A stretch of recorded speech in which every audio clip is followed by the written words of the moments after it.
Shalom, shalom. E a todos um excelente dia. Sendo fortalecidos, capacitados, instruídos, em nome de Yeshua HaMashiach, pelo Todo-Poderoso.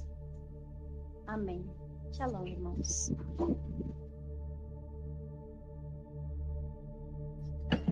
Amém. Shalom, shalom, irmão. Peço perdão aí. O irmão tinha falado e eu não consegui responder. Está lendo aqui, Gálatas, capítulo 1. De Paulo, um apóstolo, recebi meu comissionamento, não de seres humanos, nem por mediação humana, mas de Yeshua, o Messias, e de Deus Pai, que o ressuscitou dos mortos, e de todos os irmãos que estão comigo. Você vê que Paulo, né, sempre faz a separação do Messias para o Eterno, o Pai soberano.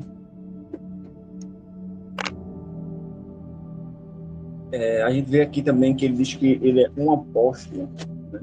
Porque o pessoal sempre se confunde sobre essa questão de apóstolo, né? Acha que só é os 12 que são apóstolos, mas ninguém pode ser apóstolo. Um apóstolo é apenas um enviado. Aqui na minha Bíblia tem apóstolo, tem um nome emissário, né? Então ele é um enviado. Ele pode ser enviado por qualquer pessoa. Um enviado de uma tal congregação também. Então ele seria um apóstolo, pode falar.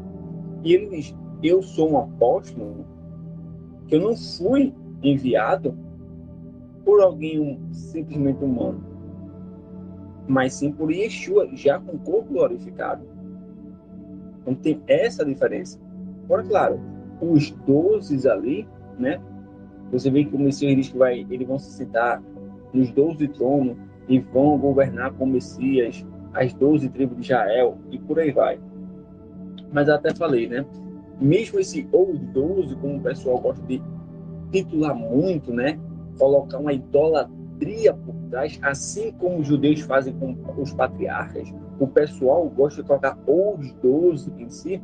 Quando a gente vai olhar em si a história, entre aspas, os 12 eram liderados por Tiago, irmão de Yeshua, que não era um dos 12. Então, para a gente ter um pouco de noção, né? Então, vamos lá. Para as comunidades messiânicas da Galácia. Então, você vê que é o seguinte, né? É uma carta que era enviada para quem? Para a Galácia. E tinha várias comunidades dentro só daquela região ali. E tudo se titulava de quê? Como diz aqui, algumas Bíblias vão colocar como cristão, outras como messiânicos, outras com qualquer outro título. Mas são pessoas que seguem verdadeiramente o Messias. Né? Sabe que o Eterno é um, sabe que o Yeshua é o Messias e que a Torá está válida. E todos eram irmãos. E essa carta em si, ele sempre mandava não para uma congregação específica, mas sim para uma cidade específica. Porque era o que estava acontecendo ali, não apenas em uma congregação, mas em si, naquela cidade em geral.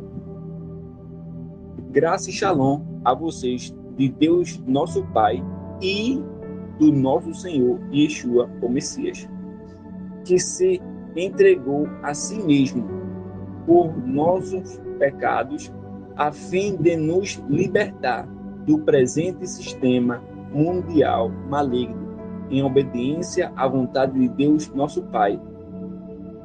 A Ele seja a glória para todo sempre. Amém. Qual a vontade do Eterno, né? Que a gente venha a cumprir os seus mandamentos. Estou estarrecido com o fato de vocês terem me trocado tão rapidamente.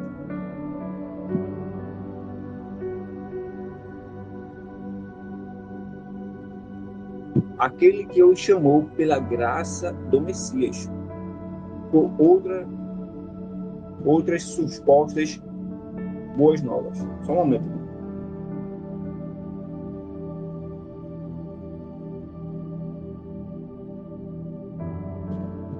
perdão, vou voltar aqui. Estou estarrecidos com o fato de vocês terem me trocado tão rapidamente. Aquele que os chamou pela graça do Messias, por outras supostas boas novas, que não são boas novas de forma alguma. A realidade é que certas pessoas estão aborrecendo vocês e tentando perverter as genuínas boas novas do Messias. Mas ainda que um de nós, ou até mesmo um anjo do céu, anuncie a vocês boas novas diferentes das que já lhe foram anunciadas, que seja maldiçoado para sempre. Como dissemos antes, repetindo agora, se alguém lhe anunciar boas novas diferentes das que já receberam, que seja amaldiçoado para sempre. Por acaso busca agora a aprovação humana? Não. Deseja a aprovação de Deus. Ou estou tentando agradar as pessoas? Se eu ainda fizesse isso, não seria servo do Messias.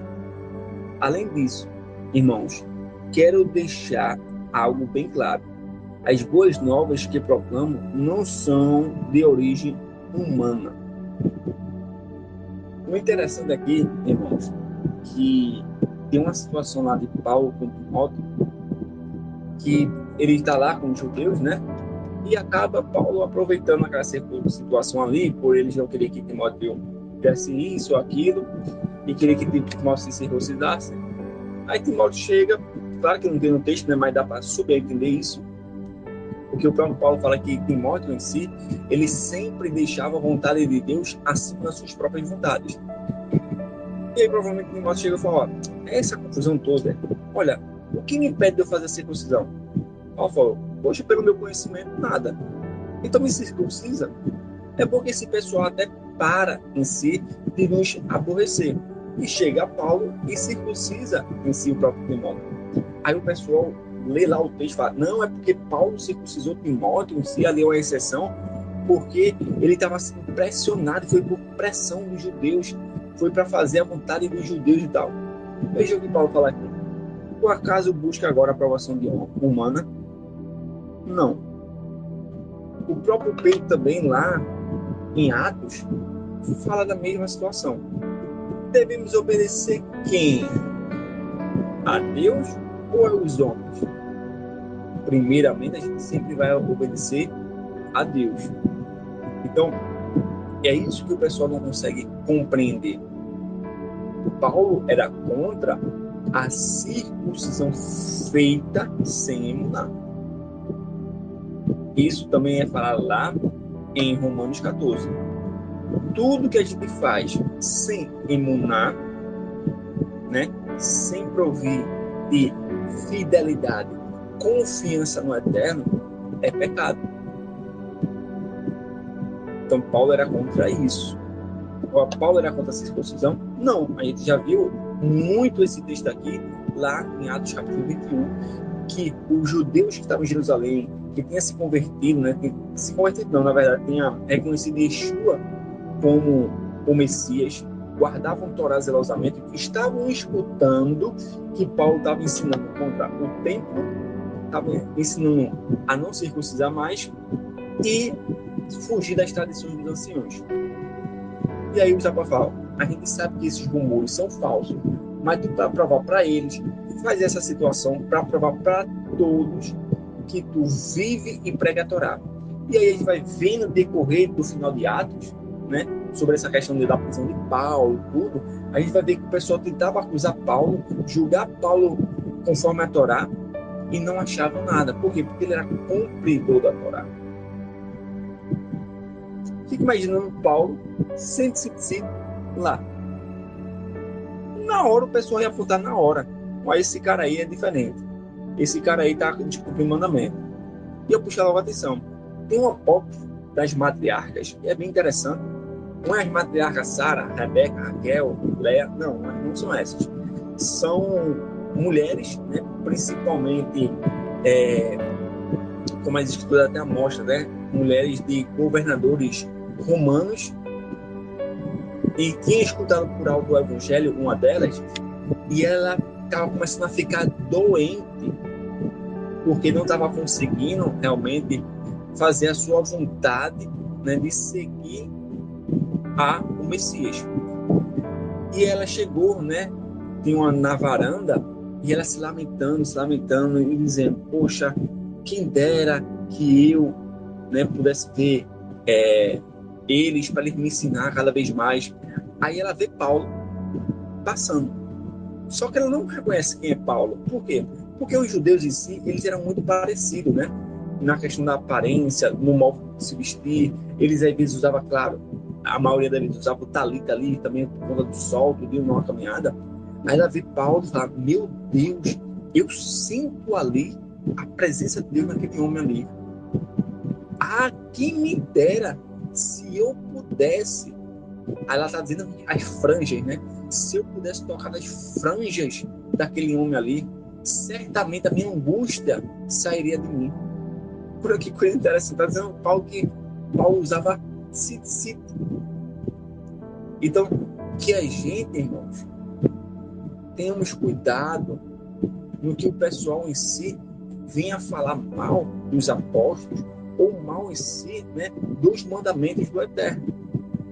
Se o Eterno permitiu que essas cartas daqui de Paulo chegassem em nossas mãos, é porque ele sabia que nós necessitaríamos muito dessas cartas. Ah, mas fez muito mal. Fez mais mal do que bem. Muitas pessoas foram condenadas por conta dessas cartas. Vou dizer para você, as pessoas foram condenadas em si por não querer se submeter à vontade do Eterno. Porque conheço pessoas que, com mesmo a João Ferreira de Almeida na mão, cumpria a Torá. Isso sem essa era, como o pessoal fala, da tecnologia.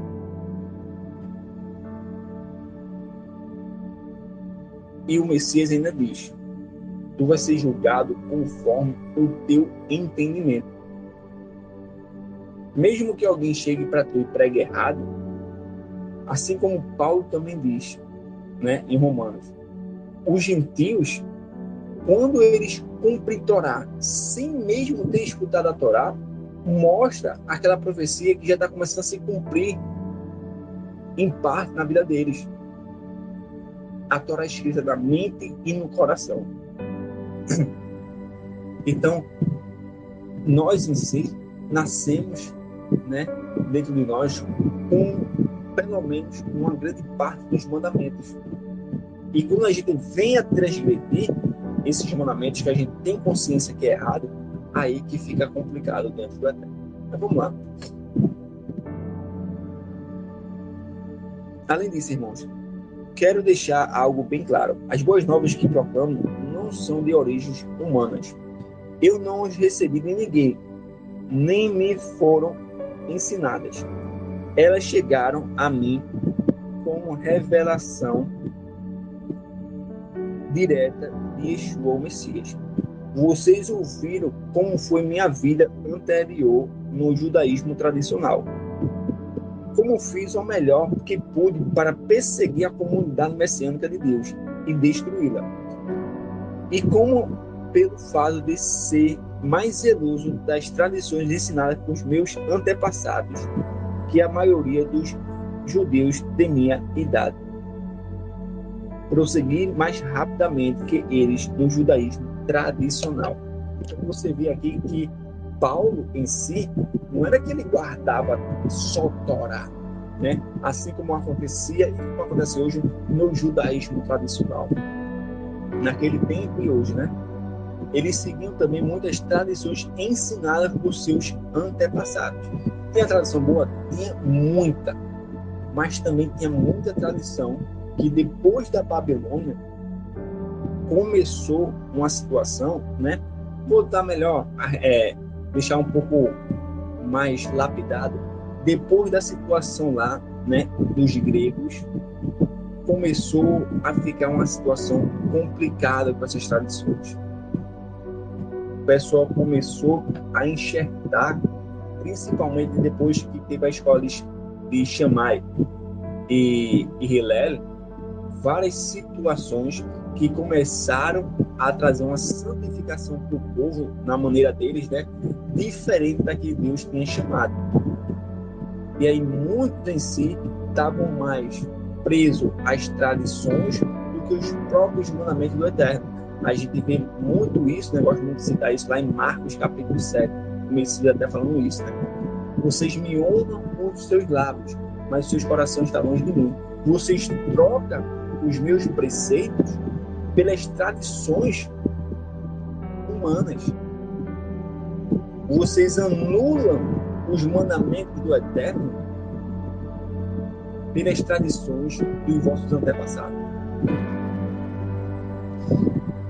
Versículo 15. Mas quando Deus, que me conheceu antes de ter nascido e me chamou por sua graça, determinou revelar seu Filho a mim, para que eu o anunciasse entre os gentios, não consultei ninguém e não subi a Jerusalém para ver os que já eram apóstolos antes de mim.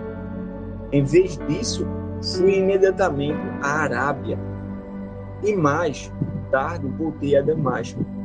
Lá em Gálatas 4, versículo 25, vai falar essa questão da Arábia, é o Monte Sinai, né? E foi até o Monte Sinai. Eu digo, poxa, se eu estou errado no que eu estou seguindo, então eu vou subir no Monte Sinai novamente.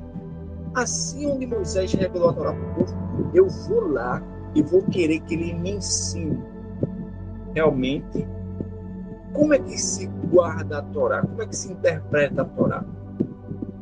Só que a gente tem que lembrar que as crianças, né, hoje em dia, ficou até complicado essa situação, né?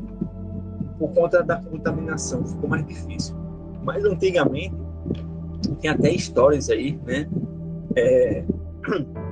Que os padres iam nas comunidades judaicas, que ele olhava as crianças, 10 anos de idade, e as crianças citavam a Torá, palavra por palavra, e achava aquilo incrível. A gente vê até em si, no The Choice, né? Os homens já, claro, mais adultos, em si, eles citam a Torá tranquilamente. Eles sabem a questão.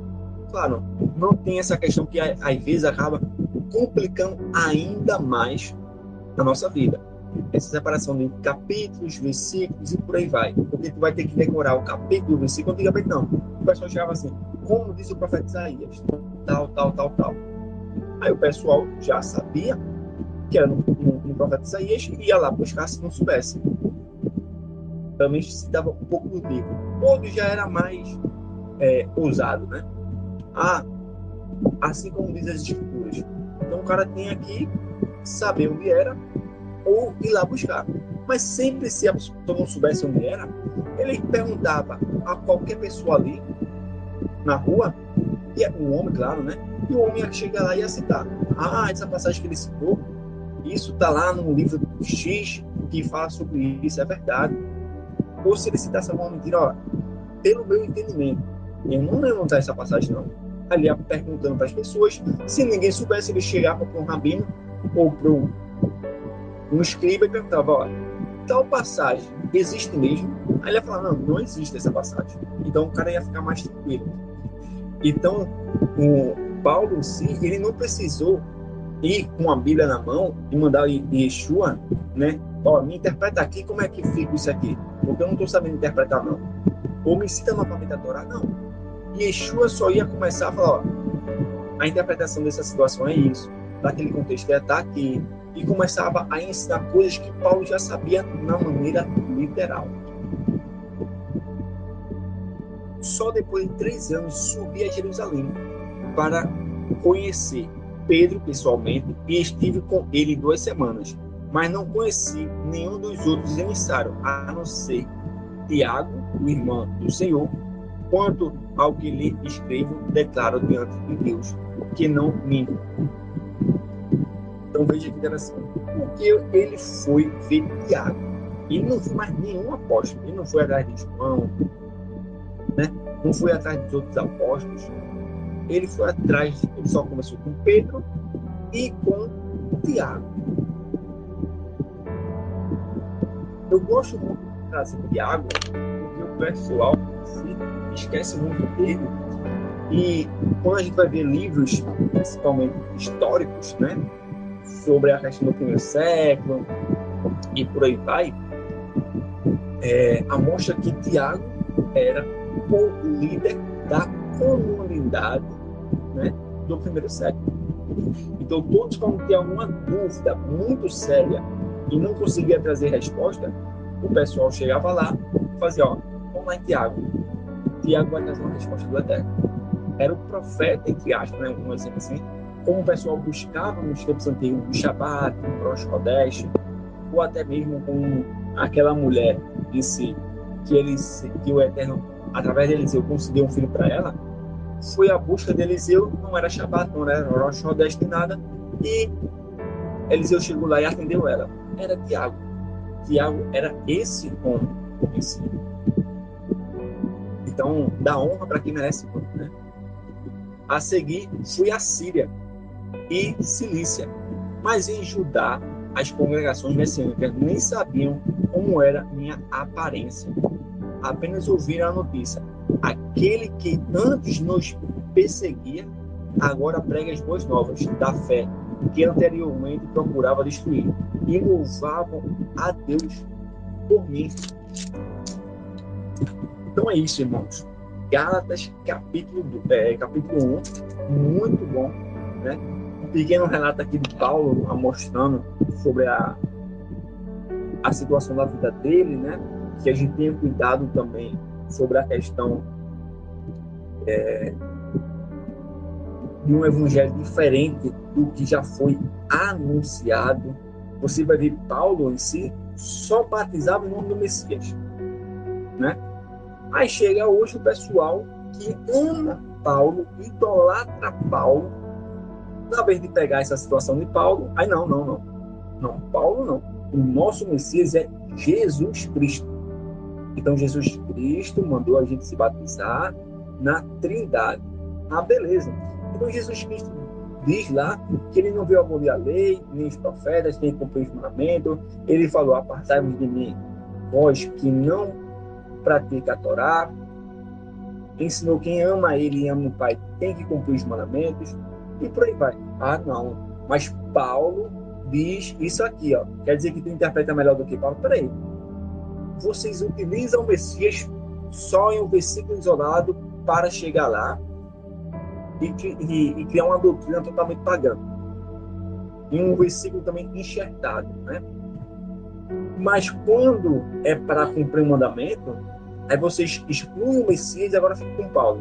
Então vocês vão escolhendo em si qual farta vocês querem ficar, qual versículo, qual passagem vocês querem ficar, para se encaixar o que for melhor para vocês. É isso? Uma coisa bem complicada. Eu vou ler aqui mais um pouco de Gálatas, capítulo 2, porque é bem interessante, porque vai relatar agora algumas coisas que a gente até já está acostumado. Depois de 14 anos, subi novamente a Jerusalém. Dessa vez, aí isso já está relacionado aqui, Atos capítulo 15. Dessa vez com Barnabé. Está lá, Atos capítulo 15, versículo 2. Eu levei Tito comigo. Fui para lá por causa de uma revelação e lhe expus as boas novas que anuncio entre os gentios. Eu o fiz, porém, em particular aos líderes reconhecidos. Procedi dessa forma por temer que o trabalho atual ou os anteriores pudessem ter sido em vão. Entretanto, eles não forçaram meu companheiro de viagem, gentil Tito, a passar pela circuncisão. De fato, a questão foi levada por alguns homens que se fazem passar por irmãos, se infiltraram em nosso meio. Eles vieram às ocultas para espionar a liberdade que temos no Messias Yeshua e poderem nos escravizar. Nem por um minuto nós submetemos a eles, para que a verdade das boas novas pudesse ser preservada entre vocês. Aí o pessoal chega, né? Tem um pessoal da Techuvá lá, né? Numa congregação, em algum canto, e começa a mostrar para eles que eles estão interpretando a Bíblia de uma maneira errada. Não é dessa maneira. Tem que se cumprir mandamento, tem que fazer isso, tem que fazer aquilo. Aí o pessoal chega e começa a fazer essas coisas, né, contra nós. Ou até mesmo quando a gente sair, eles chegam e citam isso para os seus membros. Ó, tenhamos cuidado, eles estão trazendo aqui uma nova doutrina para nos escravizar. Tu é doida? A gente deixar de comer nosso porquinho? Deixar de comer nossa carne sufocada? Fazer a gente começar a cumprir os mandamentos de Deus, guardar Shabat? Deixar de ganhar dinheiro? Tu é doido? Batizar em nome de Jesus na verdade trindade? Isso aí é uma escravidão, porque esses caras vivem. Que eles sejam amaldiçoados, porque o evangelho é diferente do que a gente está ensinando. Olha a situação. Se a gente pega Paulo de uma maneira totalmente fora de contexto e interpretando errado, a gente traz maldição para nós mesmos de uma maneira que a gente nem consegue nem compreender. O véu, como Paulo falava, que estava na visão, né, no coração em si dos judeus, aquele mesmo véu de Moisés, que só é retirado através de Yeshua, hoje em dia está na casa de Efraim, na parte do cristianismo, é o véu de Roma. E para tirar é difícil, se você realmente não quer se submeter a Deus. Mas quando você realmente quer se submeter a Deus, verdadeiramente, você pode estar com o véu do judaísmo, do cristianismo, do islamismo, o que for, sai fácil. Só basta confiar na terra.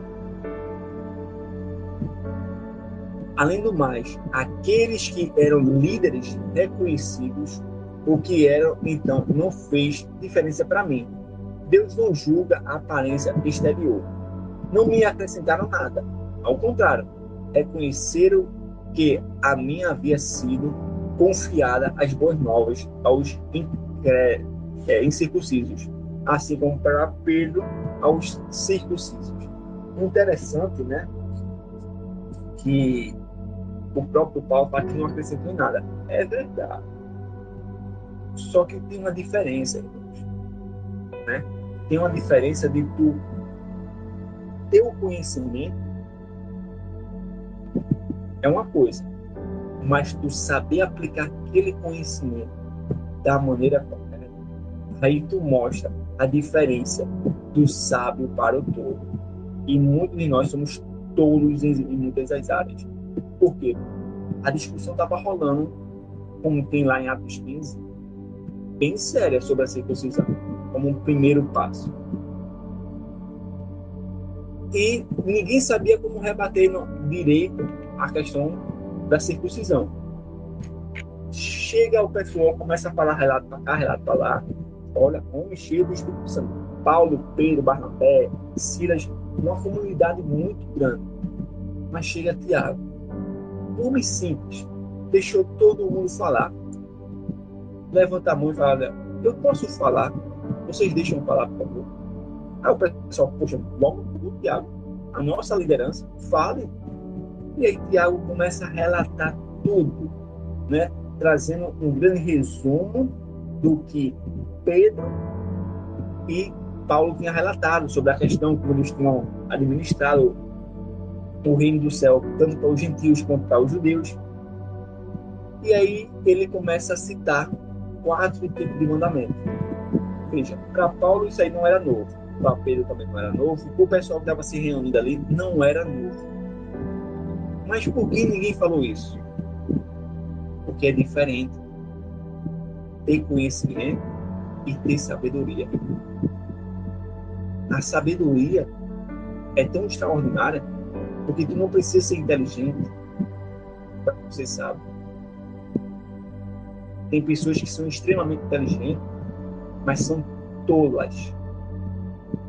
Isso tem um monte, em todas as áreas. Já tem pessoas que até o conhecimento é curto, não é muito inteligente, mas a sabedoria é incrível. Vou relatar uma coisa que eu vi, simples, né? Isso sai na data de chuva, porque o pessoal acha que isso aí é só em chuva e por aí vai. Tem um rapaz que eu vi uma entrevista, é aquele short, né, que o pessoal chama de um minuto. E ele tá fazendo uma entrevista com um rapaz que é gari, e o cara falou assim, poxa, eu vivo muito bem. Eu tenho 4 casas alugadas, eu tenho meu carrinho, eu tenho minha casa própria. Então, eu estou vivendo tranquilamente. Aí o cara fala, poxa, e tu trabalhou de quê? Não, olha, sempre trabalhei de gari. Já vou me aposentar, tenho meus 29 anos de trabalho. Aí o cara fala, tu recebe quanto? Quanto assim, o valor mais baixo que a pessoa começa e até onde a pessoa pode chegar. Então, ó, não tem muita diferença não de quem começa agora do que quem já está com o maior patamar há muito tempo. A diferença é só de R$ 500. Aí quanto é a base? A base é entre 3.000 a 3.500. Aí como é que tu conquistasse em si tudo isso com esse pequeno salário em si? Ele falou, olha, eu sempre gastei menos do que eu recebia. Eu me mantive a minha vida. Ele deu um exemplo. Hoje, eu mantenho minha vida com R$ 2.000 e esses 1.000 que sobra, eu sempre deixo guardado para alguma emergência e para fazer como fosse. Ele não falou com essas palavras, né? Porque ele era bem simples, só tinha a 4ª série. Né? Ele diz que eu estudei muito pouco, porque naquele tempo era na roça e a gente não tinha o costume de, de estudar, era só trabalhar. E aí ele fala, e aí eu vou construindo algumas coisas, comprando algumas coisas e vou aumentando, né, o meu patrimônio. E aí é algo realmente simples. Aí eu vou ver os comentários, né? O pessoal começa a falar, poxa, é um cara que até tem educação financeira muito interessante. E aí o pessoal começou a falar para lá, para cá. E aí o pessoal até falou o seguinte, olha, não é questão de 4ª série ou terminar a escolaridade, né, o ensino médio, porque a escola não ensina isso. É questão realmente de sabedoria. Né? Porque quantos brasileiros aí recebem até mais do que ele, ou recebeu até mais do que ele, e não tem o que ele tem? Então é a diferença. Tem pessoas que é muito mais inteligente que esse rapaz. Recebe até muito mais dinheiro, tem muito até mais conhecimento. Mas não usou de sabedoria para ter o que ele tem. E é o que está mostrando aqui. Né? Para Paulo, em si, não era algo novo que eles tinham falado. Mas se Paulo não chegou e aplicou a sabedoria correta, o conhecimento correto, então, Paulo, o teu conhecimento naquele momento ali, naquela situação, não valeu tanta coisa assim. Apesar que ele realmente brigou, falou aqui, não se submeteu a esse pessoal, pelo conhecimento que ele estava tendo ali, ele estava rebatendo, mas Tiago chegou com pequenas palavras e acabou com a discussão toda. E todos aqueles do partido da circuncisão, com aqueles também que não queriam circuncidar o pessoal logo de cara, concordaram, isso está lá em Atos 15, e todos voltaram a favor. Vamos lá, versículo 8.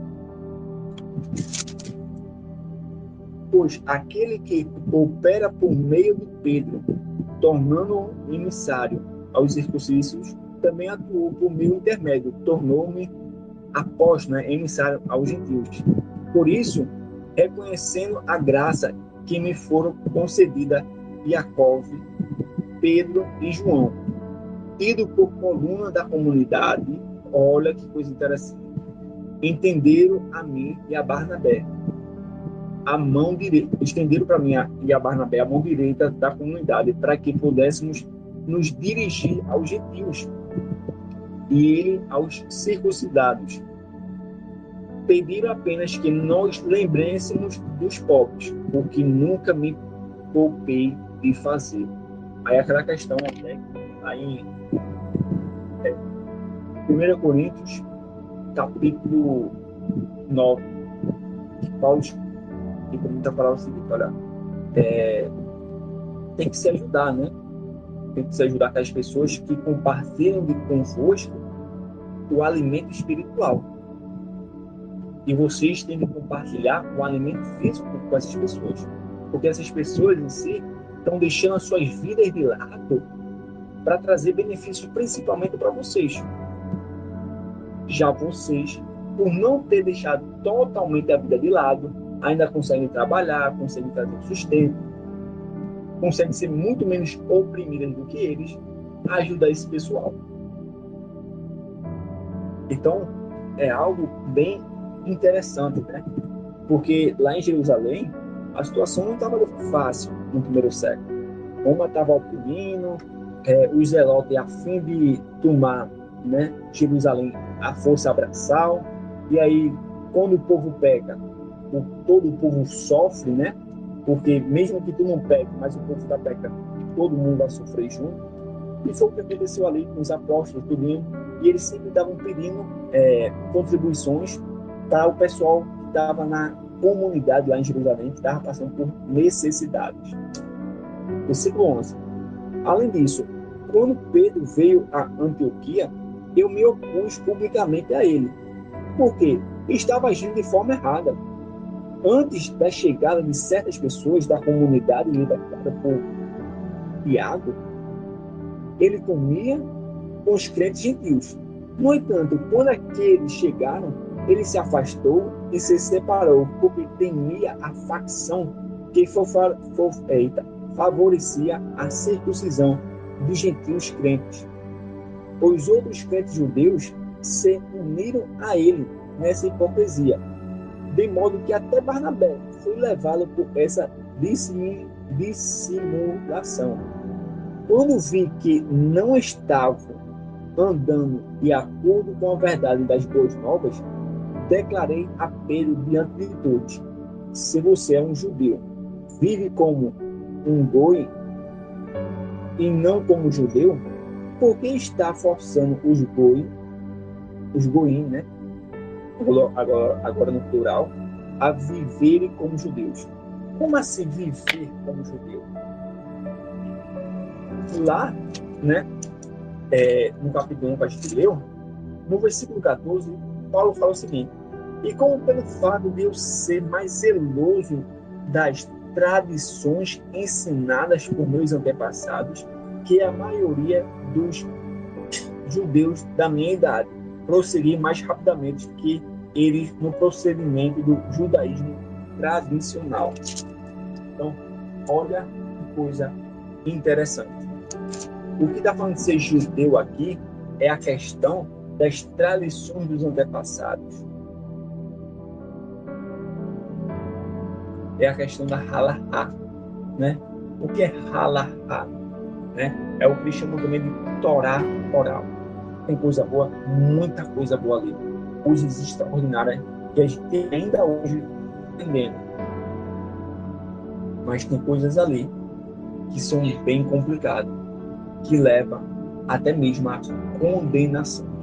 Então é isso que Paulo está falando em si a Pedro.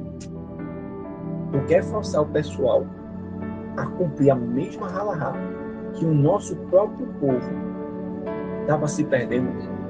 É isso. Tu não aprendesse como Messias, que não é isso que te considera a pessoa justa, mas sim aguarda fielmente nos mandamentos do Eterno e na fé no sacrifício do Messias Yeshua. É simples, só que o pessoal quer encaixar aqui a Torá, né? Vamos lá. Somos judeus por nascimentos e não goim pecadores. Goim, irmãos, significa nações, né? Goi é uma pessoa normal, né? Um pagão normal, uma pessoa de outra nação.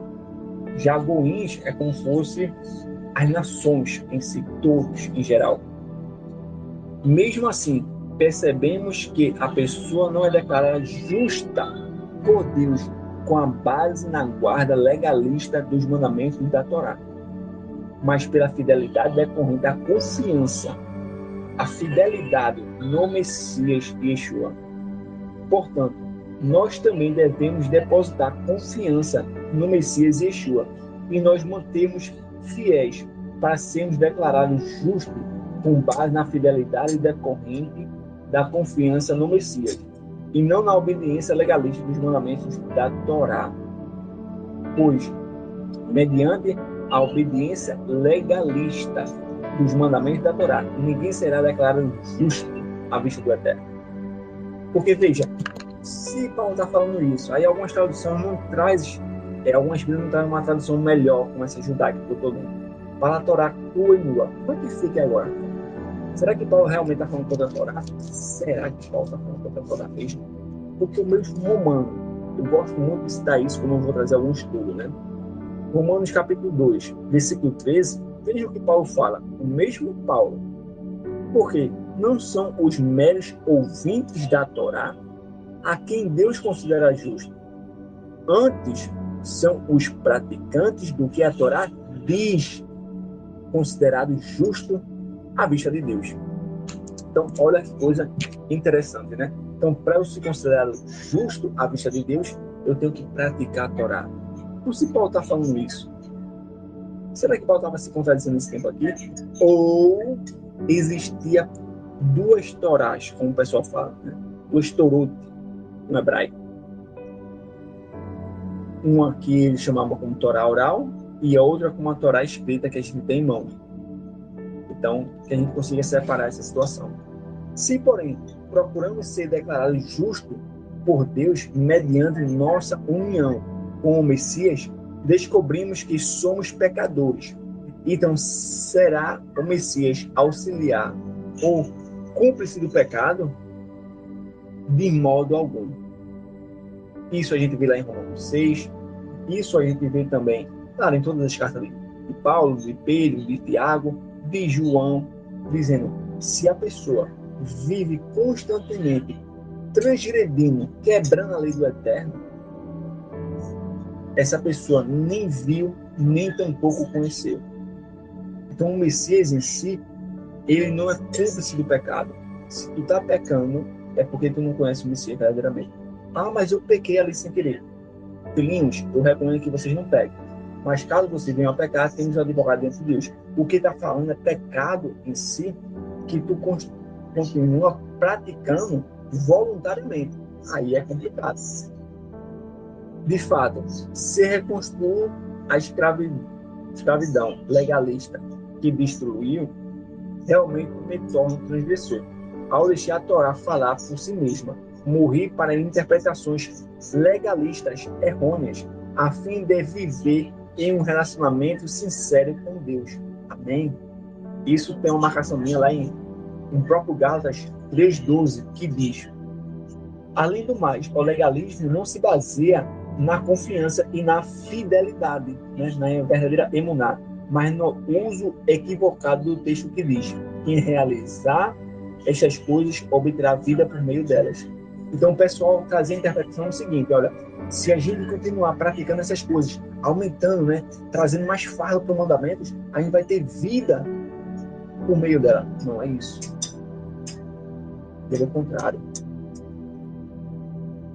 Possa ser até que o Eterno se criado porque tu está colocando um fardo em cima de ti. Mas esse fardo aí, se chegar um tempo e tu achar tão pesado e jogar fora, tu não está quebrando Torá. Por quê? Porque não é a Torá que tu está cumprindo. É até diferente do juramento. Quando faz um juramento, tu colocasse em si um fardo em cima de tu que tu deve carregar. Porque se tu não carregar, é a mesma coisa de descumprir qualquer outro mandamento. Quando o Messias foi executado na estaca como um criminoso, eu também morri, para que meu ego orgulhoso não mais viva. O Messias, porém, vive em mim, e a vida que agora vivo é meu corpo. Em meu corpo, vivo-a pela mesma fidelidade que é comum para a confiança demonstrada pelo Filho de Deus, que me amou e se entregou por mim. Não rejeito o dom gracioso de Deus. Porque se o caminho para a obtenção da justiça decorre no legalismo, então a morte do Messias terá sido inútil. Como eu falei, o que mais o Messias batia de frente com o pessoal, o que o Messias era mais perseguido, era porque ele batia de frente com esse legalismo. Deixa eu ler aqui rápido. Já citei muito, já citei aí novamente, mas é bom ler. para trazer uma confirmação a mais. Marcos capítulo 7. Um pedaço bom.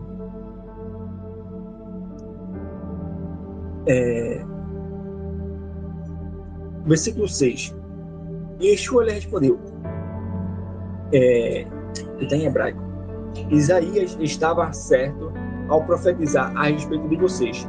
Hipócrita, como está escrito, estas pessoas me honram com os lábios, mas o coração está longe de mim. Suas tentativas de me adorar é inútil. Como? Porque ensinam regras inventadas por homens como se fosse doutrina. Na verdade, vocês se afastam do mandamento divino e se apegam a tradições humanas. Olha que coisa interessante. Ele lhe disse, vocês se tornaram especialistas em fugir do mandamento de Deus, a fim de manter suas tradições. Isso é Jesus falando. Por isso que a gente tem que ter uma base, né, boa para conseguir compreender Paulo. Lembra-se, não é uma base boa. Eu começo aqui, ó. São poucas pessoas que gostam de começar por aqui, e quando começa, acaba parando aonde tem a maior luz em si.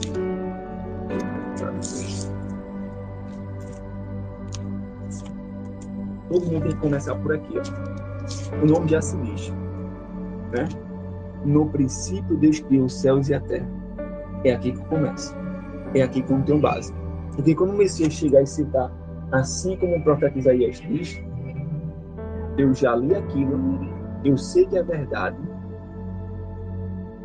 e eu sei o que está se passando na época. E aí, quando eu leio isso aqui do Messias, né, começar a compreender um pouquinho do primeiro século, aí eu começo a entender o que Paulo está falando. Que tipo de lei Paulo está batendo. Só para terminar, Moisés disse, honra seu pai e sua mãe. Agora ele vai dar um exemplo, né, o Messias, do que ele está falando. E todo o que amaldiçoar seu pai e sua mãe deverá ser executado. Entretanto, vocês dizem, se alguém disser a pai e mãe, prometi como corbã, isto é, uma oferta para Deus, o que poderia ter utilizado para lhe ajudar, esta pessoa fica desobrigada de realizar qualquer coisa em prol do pai ou da mãe.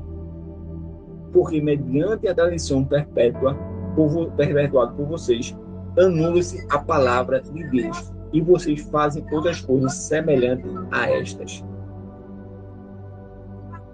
E o interessante aqui, né, que ele está falando sobre a lavagem de mãos.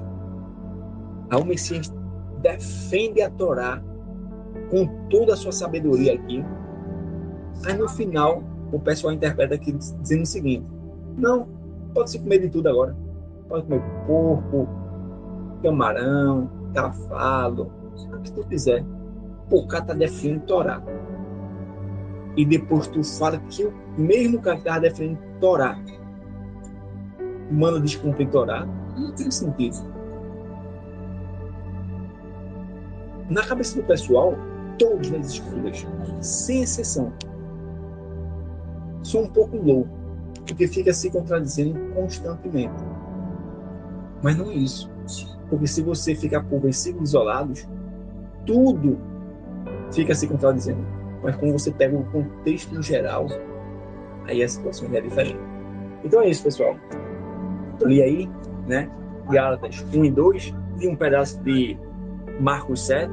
Se mais algum irmão quiser trazer alguma leitura, falar alguma palavra de encorajamento, pode ficar à vontade. Shalom, shalom.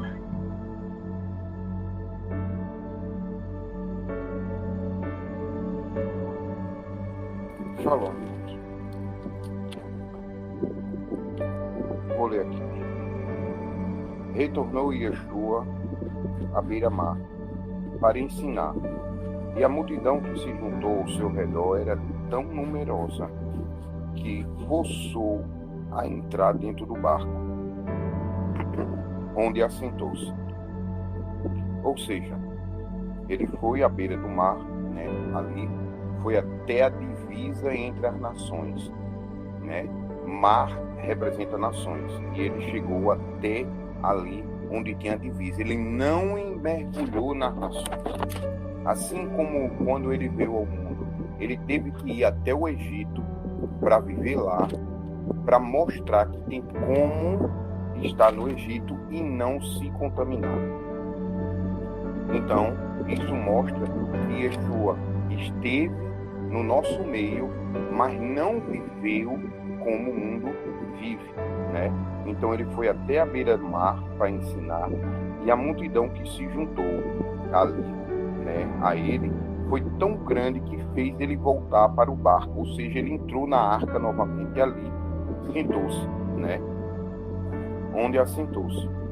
A barca, ou a arca, estava no mar, e todo o povo agrupava-se na praia.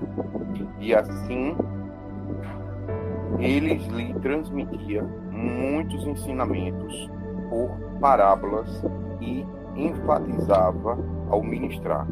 Olha que interessante, você vê que a arca estava no mar, né? E Yeshua estava sentado na arca. O Barbosa uma vez teve um sonho, que chegou lá e disse assim, ó, quem foi que... Cadê o pessoal? Cadê todo mundo?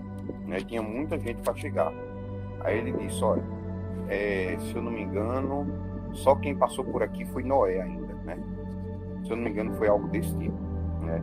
Mas você vê aqui, Yeshua está sentado na arca. Agora, olha que interessante, né?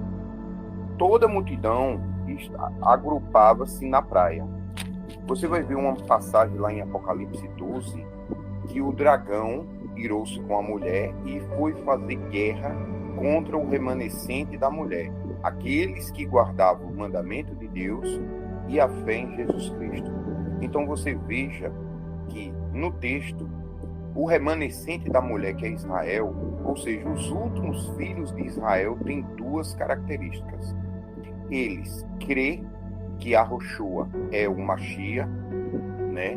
Que ele é aquele que está na arca, né? E crê no mandamento de Deus, né? Aí é o mandamento de Deus que salva? Sim e não. Porque o mandamento de Deus, no sentido de salvar, é você cumprir, né? No sentido de você obedecer a Deus. O que é que te salva?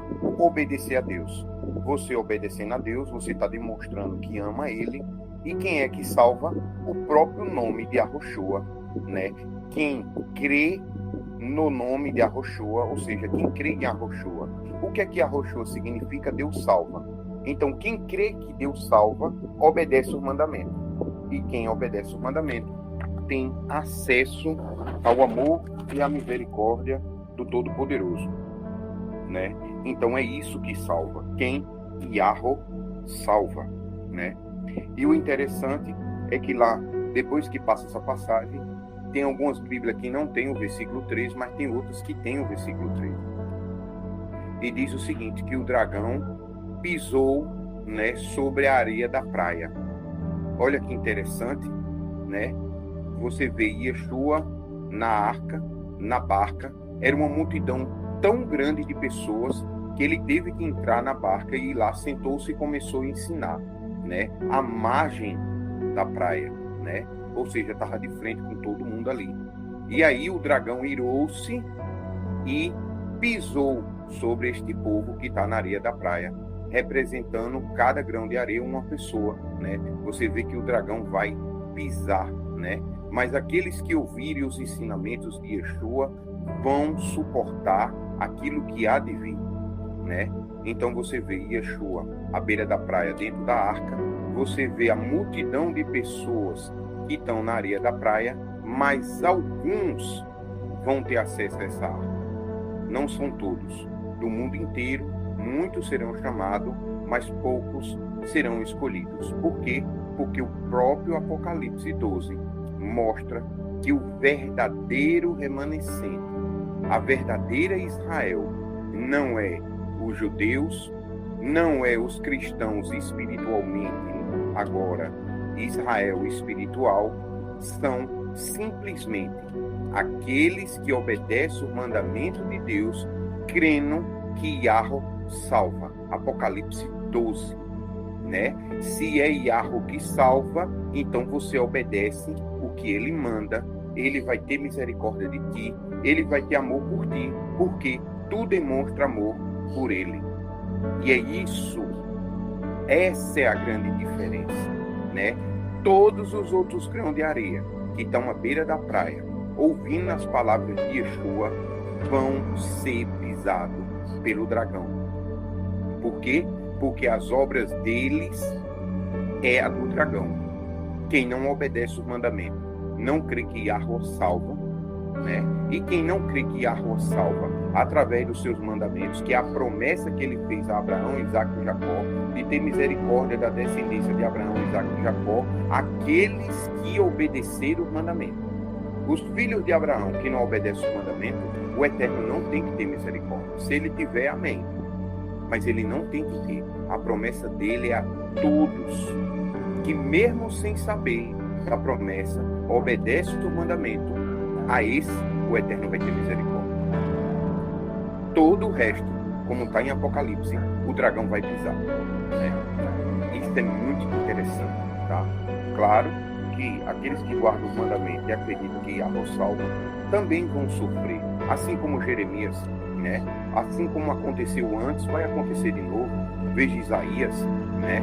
Você vê, Isaías foi torado no meio por Manassés. Mas o que aconteceu com Israel após isso foi muito pior, né? Você vê, Jeremias sofreu tanto e o que aconteceu com Israel foi muito pior, né? Ou seja, o sofrimento de Isaías e Jeremias não foi 1/3 do que Israel sofreu, né?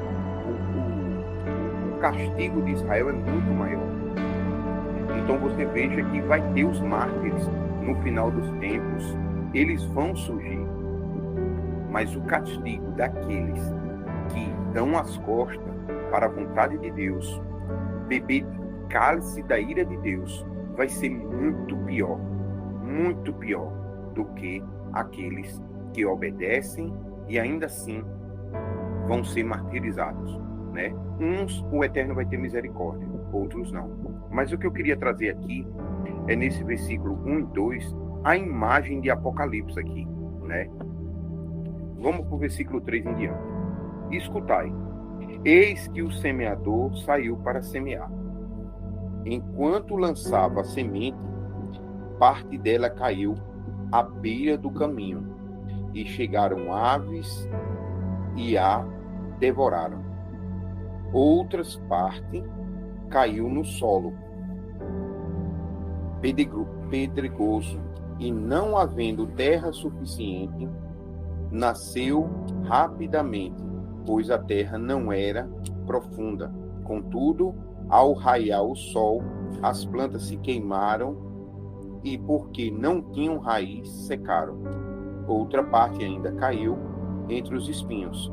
Estes espinhos cresceram e sufocaram as plantas, e por isso não pôde dar frutos.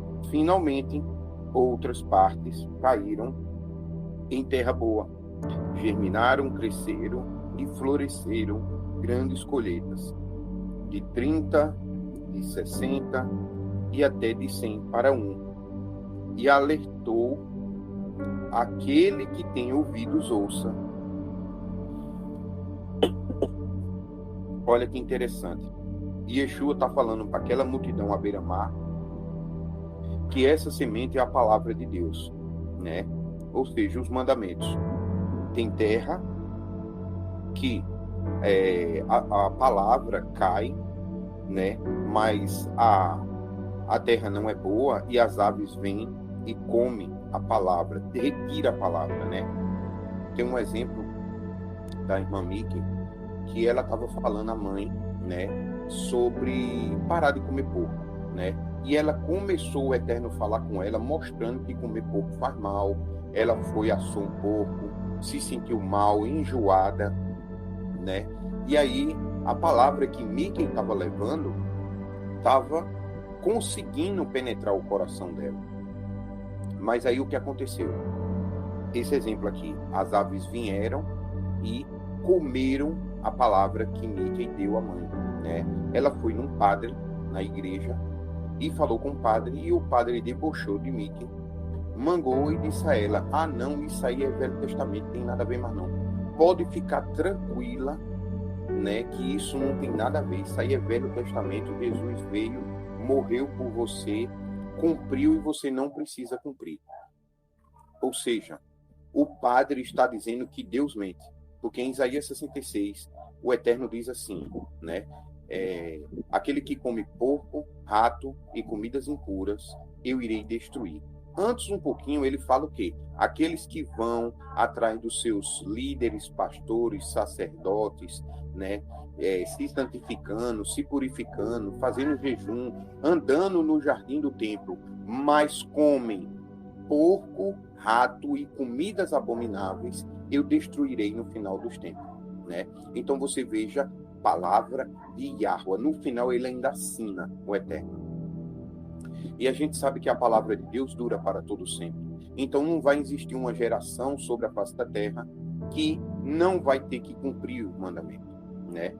E aí você vê o exemplo, né, da semente que foi jogada na terra, mas deu as aves e comeu, retirou a semente. Aquilo que Miquei estava tendo trabalho para colocar naquela terra, né? A terra era árida, veio as aves do céu e comeram a palavra que Miquei colocou. E ela voltou a fazer o que fazia de mal diante dos olhos do Eterno. Depois veio o terreno pedregoso, né? Um terreno que não quer ouvir, né, a palavra de Deus. Não. E aí vai dizer que Deus não existe, que o Deus do Velho Testamento é mau. Ou seja, é uma terra. Lembre-se, terra representa Adam em hebraico, Adamá, tá? Que vem da palavra Adão. Então, Adão é semelhante a uma terra vermelha. O que Yeshua está dizendo aqui, é que essa terra são pessoas, e a semente e a palavra, os mandamentos de Deus, né? Então, Miquei jogou a semente na terra, que é a mãe dela, e veio as aves do céu, os abutres, né? As aves que devoram, né? Aves impuras, e vão lá e retiram a palavra do Eterno. Tá? Olha que interessante. Já o segundo caso são pessoas teimosas, de cabeça dura, pessoas desobedientes, pescoço duro. Eu estava lendo até uma passagem ontem que o Eterno diz assim, o pescoço de vocês parece que é feito de bronze, né? Ou seja, não tem movimento, não baixa a cabeça, né? Depois veio a terceira parte, né? Que é uma semente que cai numa terra, mas a terra não é boa, ela não consegue aprofundar a raiz, né? Ou seja, a terra é rasa, então ela não consegue criar raiz, a palavra não consegue crescer, não consegue frutificar. Que é quem? É até aquele que escuta, é até aquela pessoa que ouve o mandamento. Olha, tem que guardar o Shabat, tem que usar tzitzit, não pode comer carne sufocada. Ela escuta todos os mandamentos de Deus, mas não pratica. É como a terra que não tem profundidade. Ou seja, na terra que não tem profundidade, a raiz não consegue se fixar, não consegue tirar água. E o que é água? O Espírito de Deus, né? O Ruach HaKodesh. Então não consegue ter o Espírito de Deus e ela não consegue suportar o calor que o sol vai trazer. Ela termina queimando e sem a raiz na terra para ela retirar a água, ela morre, né? Então, é aquele que escuta a palavra, mas não bota em prática. E o quarto são aqueles que Yeshua diz assim, se você tiver um coração como um desses pequenos apóstolos que estão aqui na minha frente, né? Um desses apóstolos, um coração semelhante ao deles. Quem não tiver um coração semelhante a esses apóstolos, que largaram até família, largaram o que precisava largar para me seguir, para fazer o que eu mando, não entrará no reino do céu. Ou seja, o quarto é aquele que escuta a palavra de Deus e pratica. É o que escuta e pratica. Olha o versículo 8. Finalmente, outra parte cairá em terra boa. Ou seja, numa pessoa que tem um coração bom, uma pessoa obediente, uma pessoa que não tem o pescoço duro, desobediente, teimoso, né? germinaram, cresceram e floresceram grandes colheitas, de 30, de 60 e até de 100 para 1 ela produziu. E alertou: aquele que tem os ouvidos, ouça o que o Espírito diz. Por que eu trouxe Apocalipse? Porque a analogia aqui é muito semelhante à situação de Apocalipse. Porque Apocalipse fala, né, que o remanescente de Israel, os últimos descendentes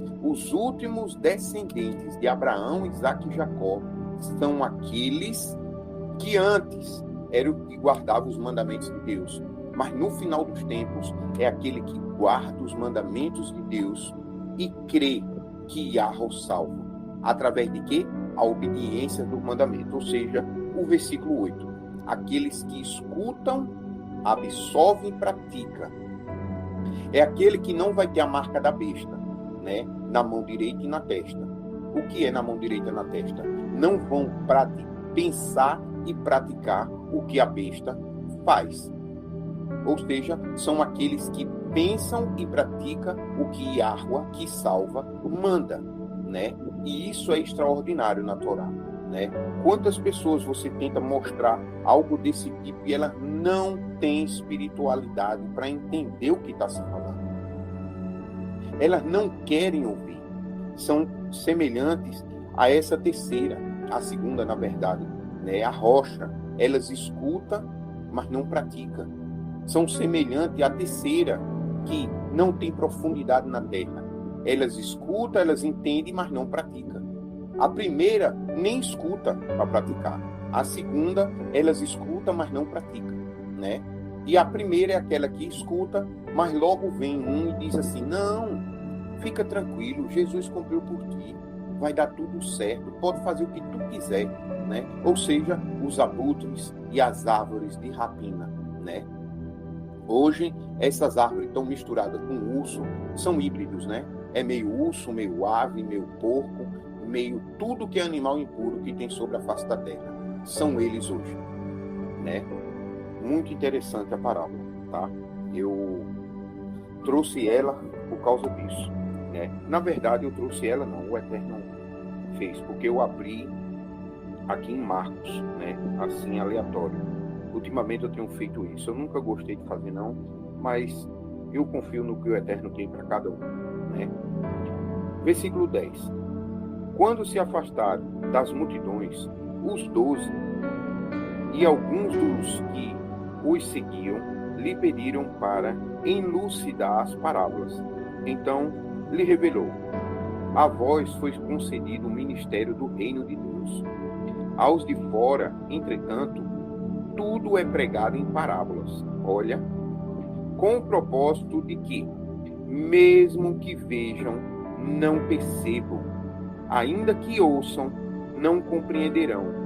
E isso para que não se convertam e não sejam perdoados. Ora, mas a palavra do Eterno diz: o Eterno tem prazer na morte do ímpio? Na desgraça do ímpio? Não. E por que o Eterno não quer que eles se convertam? Porque eles não são sinceros de coração. Todos aqueles que têm um coração bom, olha o que está aqui, ó, a terra boa. Não importa se ela sabe que o mandamento do Eterno existe ou não, mas o coração dela é bom. E normalmente ela produz fruto daquilo que o mandamento de Deus manda. Ela nem sabe que o mandamento de Deus orienta a isso, mas ela produz frutos sem saber. Ou seja, é uma terra boa. Uma pessoa que tem um coração bom de verdade. Não é um coração bom semelhante ao que o mundo diz hoje. Uma mulher que ela foi estrupada por um cara mau, recebeu o mal, e aí, para ela retribuir o mundo, para ela consertar o mundo, ela cria outro mal. Vai e mata uma pessoa inocente que está no ventre dela. Aquela que era para cuidar do que está no ventre, o ventre que está ali, crendo e confiando que o Eterno deu uma pessoa boa para tomar conta dela, ela mesmo vai lá e destrói. Ou seja, em vez dela retribuir o mal com o bem, ela vai lá, recebe o mal e faz o mal também.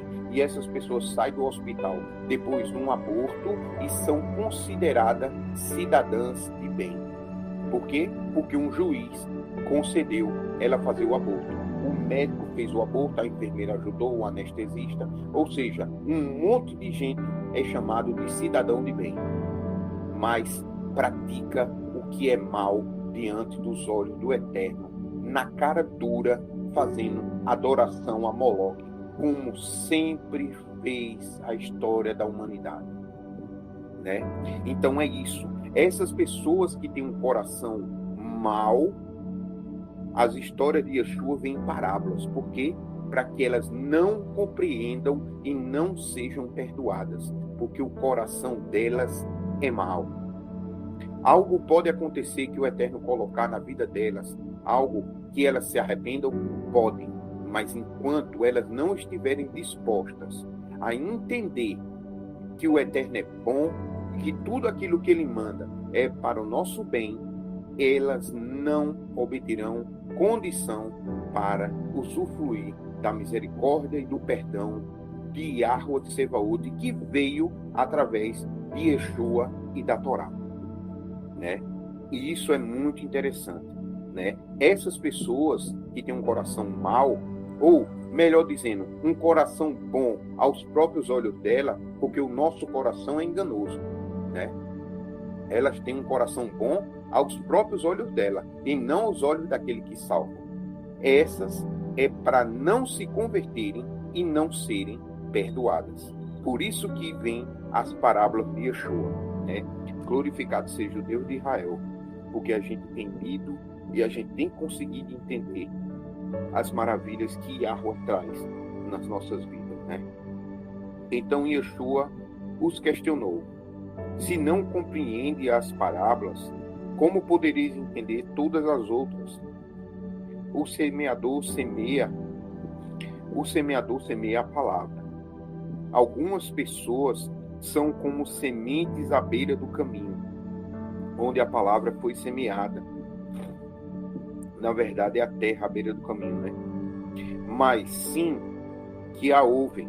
Satanás vem e toma a palavra nela semeada. Olha, a semente é a palavra, né?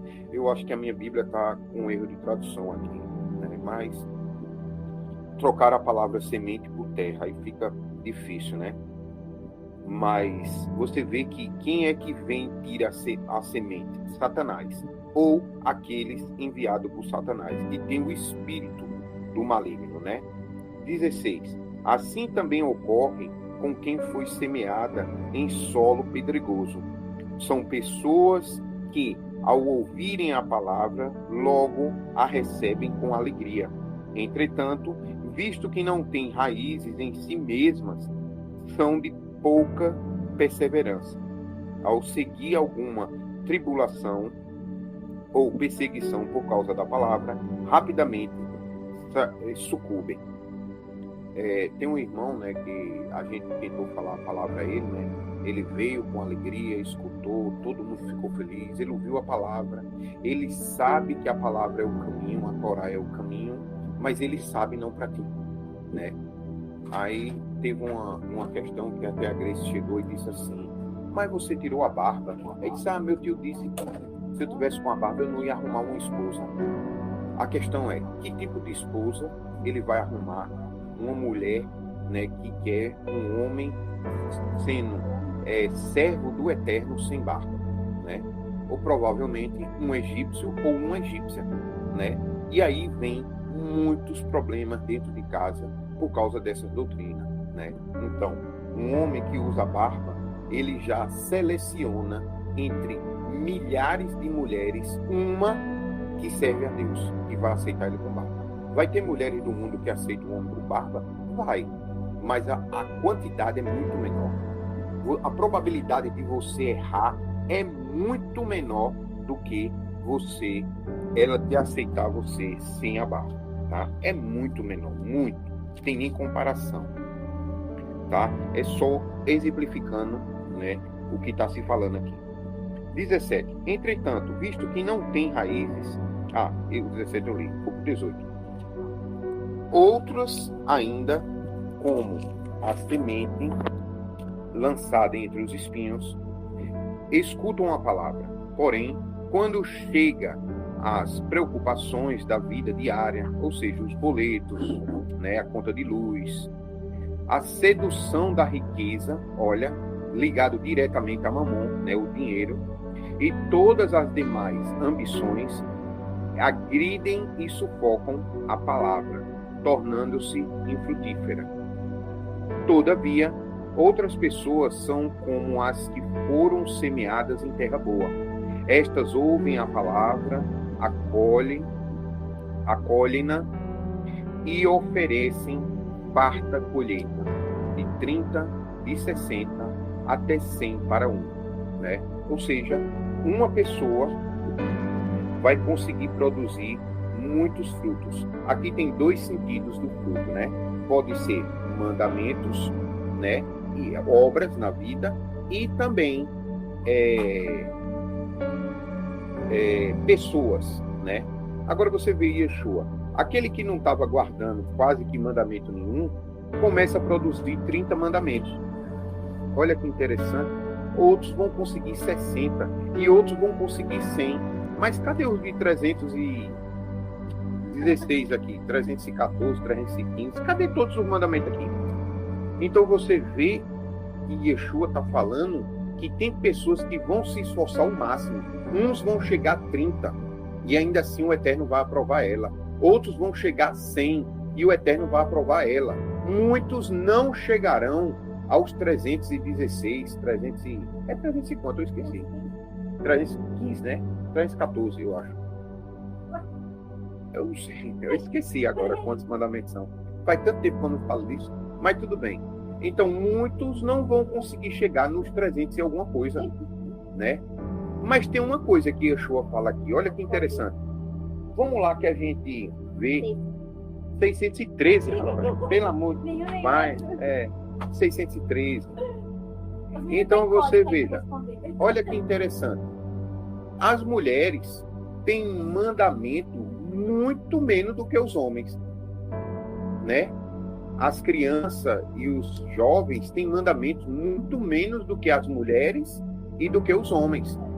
Será que o que Yeshua está falando aqui não é, as crianças produzirão 30, as mulheres e os homens produzirão 60 e já estão cumprindo toda a Torá, porque eles não têm que cumprir o levita. Quantas leis de sacerdócio do levita tem? Eu acho que mais da metade é sacerdócio do levita, rei. Ninguém é rei, ninguém é levita. E 100, né? Você vê aí que são homens realmente tementes ao Eterno, que aqueles homens tementes ao Eterno, eles têm muito mais mandamento a cumprir, né? E ainda tem um deles que pega e diz assim, olha, se o Eterno disse que era para nós sermos uma nação, um reinado de sacerdotes, se o sacerdote tem que reproduzir a Torá com o próprio punho, então eu vou começar a escrever a minha Torá com o próprio punho, para eu cumprir esse mandamento. O rei tem que fazer, se vai ser um reinado de sacerdotes, então eu vou ter que fazer a minha Torá escrita com a minha mão de próprio punho. Então vai ter uns que vão até acrescentar alguns mandamentos que não cabe a ele, mas que se fizer por amor ao Eterno, o Eterno vai aceitar. Entenda que o que eu estou falando não é halahá. O que eu estou falando é, você tem que cumprir, vamos dizer aqui, 100 mandamentos. Mas tem um mandamento do rei que você vê que é bom. Ele disse, eu vou fazer esse mandamento porque o Eterno queria que toda Israel fizesse. Então, eu vou cumprir só assim, não no sentido de cumprir, mas eu vou fazer porque se o Eterno mandou, é porque tem algo bom aqui. E aí a pessoa vai e faz, né? Por exemplo, a mulher ela não pode fazer circuncisão. Mas o Barbosa estava até comentando ontem que a mulher que apoia os filhos e o marido a fazerem é como se ela mesma tivesse cumprindo aquele mandamento, né? Por exemplo, uma mulher que está dentro de casa, o homem diz, olha, eu vou fazer a circuncisão, e a mulher começa a brigar, quebrar tudo dentro de casa, dizendo que ele não quer que ele faça, né? Então você vê que essa mulher não é circuncidada, né? Então Essa é a grande questão, né? Então você vê que os frutos aqui, 30, 60 e 100, é muito interessante se meditar em cima disso, tá? Continuando. E lhes propôs: quem porventura traz uma candeia para colocá-la sobre a vasilha ou debaixo da cama? Ou, ao invés disso, traz para ser depositada no candelabro? Pois nada há de oculto que não venha a ser revelado, e nada em segredo que não seja trazido à luz do dia. Se alguém tem ouvidos para ouvir, ouça. Aqui você vê que ele está falando do candeeiro, né? Ele está falando o seguinte: o que é o candeeiro? É a Torá. Tem um azeite, né, que é a unção, tem o fogo ali, que é o Espírito do Eterno, né? E a candeeira representa nós, né? Quem acende um profeta ou uma profetisa para pegar ela e botar dentro do armário? Não. Vai colocar no lugar mais alto da casa para clarear toda a casa, ou seja, para iluminar todas as pessoas e coisas que estão dentro da casa. E aí, quando a candeeira está no lugar mais alto, ou seja, o candeeiro, né, ou a lamparina, você vai ver estátua de ídolos, né? No escuro o cara não vê as estátuas de ídolos, mas na luz você vê. E aí você vê que dentro da Torá, que a Torá é a luz, você vai ver a estátua do ídolo e vai dizer: ó, isso aqui está errado, eu vou tirar, lixo, né? Eu vou tirar isso aqui, lixo, eu vou tirar isso, lixo, lixo, lixo, lixo, lixo. E aí você, né? Mas as pessoas que não têm a Torá e não querem ser iluminadas, aí vai começar uma guerra. É o que Yeshua em outro texto diz, né? Não pense que eu vim trazer a paz, eu vim trazer a espada, ou seja, a Torá, né? E aí aqueles que obedecem a Torá vão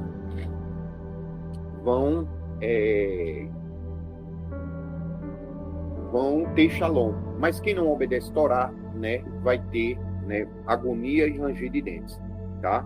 Então o que ele está fazendo na parábola aqui é justamente isso. Por isso que ele fala aqui, ó, no versículo 22, pois nada de oculto que não há de ser revelado. Por quê? Porque a Torá vai revelar as nossas obras, né? E nada em segredo que não seja trazido à luz do dia, tá?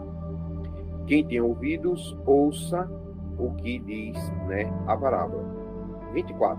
E seguiu ensinando: ponderai atentamente o que tendes ouvido. Presta atenção no que vocês têm ouvido. Pois, com a medida que tiverem medido, vos medirão igualmente a vós, e ainda mais vos será acrescentado. Porquanto, ao que tem, mais se lhe dará do que não tem, até que tem, lhe será retirado. Desculpa. Olha, presta atenção. Aqui ele está falando o seguinte, que cuidado com que vocês vão julgar os outros, né? Se eu for julgar de acordo com a lei do mundo, né? Por exemplo, a lei do mundo, eu vou julgar uma pessoa boa, uma pessoa que faz aborto pela lei do mundo é uma pessoa boa. Mas quando a Torá vier ao mundo, vai mostrar o que realmente é, né? Então, quando a gente for julgar, a gente tem que ter cuidado de estar aplicando a Torá como ela é, para que a gente não seja julgado com o mesmo peso que nós julgarmos, né? Se a gente usar a lei do talião, olho por olho, dente por dente, mão por mão, pé por pé, literal, né? Ou seja, se uma pessoa arrancou uma mão, vai arrancar outra mão, né? Então, se eu julgar essa lei no final dos tempos, essa lei é que vai me julgar, né? Ou seja, porque eu escolhi seguir a lei de Satanás. No final dos tempos, a justiça que eu vou ter é a de Satanás, porque eu usei a Torá do Satanás, né? A instrução de Satanás. Mas se eu julgar pela Torá de Yahua, eu vou estar sendo julgado pela instrução de Yahua. Se eu estiver guardando os mandamentos de Yahua, eu serei julgado pelos mandamentos daquele que criou tudo e daquele que salva. É isso que quer dizer. Então tenham cuidado, né, para não estar julgando o mundo pela instrução de Satanás ou pela Torá de Satanás. Porque Torá simplesmente é instrução. Qual é a instrução de Satanás? Adulterar, mentir, roubar, matar, enganar, né? Então, se a gente está roubando, mentindo, matando, enganando, roubando, nós estamos indo pela Torá de Satanás. E no final dos tempos, a gente sabe o que está descrito na Torá, que vai ocorrer com Satanás, e todos que têm a Torá de Satanás vão ter a mesma obra de Satanás. Lembra que eu disse lá, um tempo atrás, que quem deu a Torá a Moshe foi o próprio Yeshua. Ou seja, quem tem a instrução de Yeshua que foi dado a Moshe, quem segue a Torá de Moshe, está seguindo a Torá de Yeshua. A gente viu em João 14, que Yeshua diz, eu vou enviar o Espírito, um outro advogado a vocês, o Espírito da verdade. E ele vai lembrar a vocês tudo quanto eu tenho dito. Tem muita coisa no Novo Testamento que Yeshua não disse, né? Ou não está escrito, né? Não foi relatado a nós, ou não foi deixado a nós como herança, as palavras de Yeshua, mas nós temos a Torá tática, né? Ou seja, intocável. Você vê que muita coisa da Torá está perfeita, né? Você vê que as traduções, a gente tem muita dúvida no Novo Testamento por causa do hebraico, do grego, da peshita, do hebraico. Ou seja, o Novo Testamento tem muita dúvida, mas a Torá não. A Torá, que é a instrução que Yeshua deu a Moisés, qual foi o primeiro discípulo de Yeshua? Adivinha? Moshe. Desculpa, caiu o áudio. Eu acho que voltou agora. Yeshua ensinou a instrução dele a Moshe, e Moshe botou em prática na vida dele. E Moshe fez o quê? Mateus 5. Moshe aplicou Mateus 5. Moshe não escutou Yeshua falando Mateus 5, mas Moshe praticamente deve ter escutado pessoalmente. Não foi no Sermão da Montanha, não foi num texto escrito há 1000, 2000 anos depois. Moshe viu pessoalmente. Yeshua mostrou a instrução a Moshe, que é a Torá, né? Instrução, Torá é instrução em hebraico. Mostrou a instrução a Moshe e disse assim: Moshe, tu praticando e ensinando ao povo a praticar, Moshe, tu será o maior no reino do céu, né?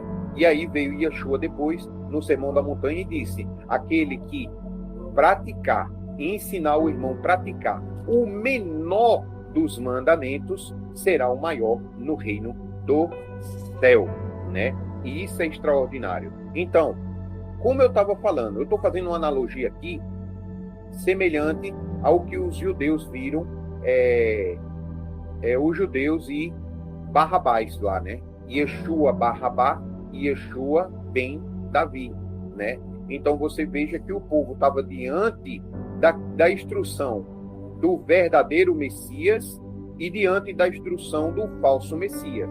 Quem é o verdadeiro? Yeshua. Quem é o falso? Satanás, né? Ou seja, a Torá de Yeshua e a Torá de Satanás. Tenha cuidado, porque com a Torá, a instrução que você julgar, você será julgado.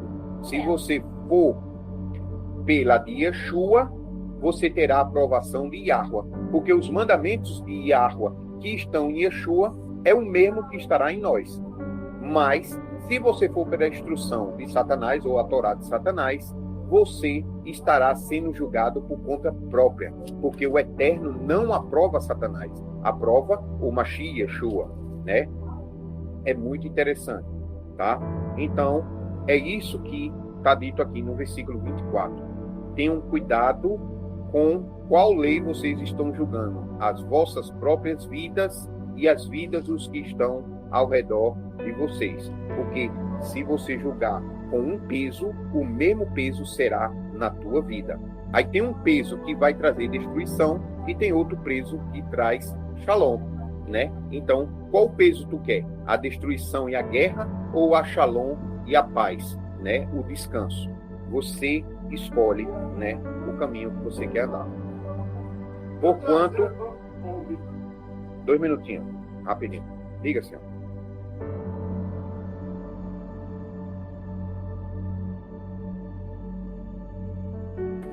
Perdão, irmãos. 2 dias. 2 dias, mais ou menos. Olha, desculpa, eu vou continuar.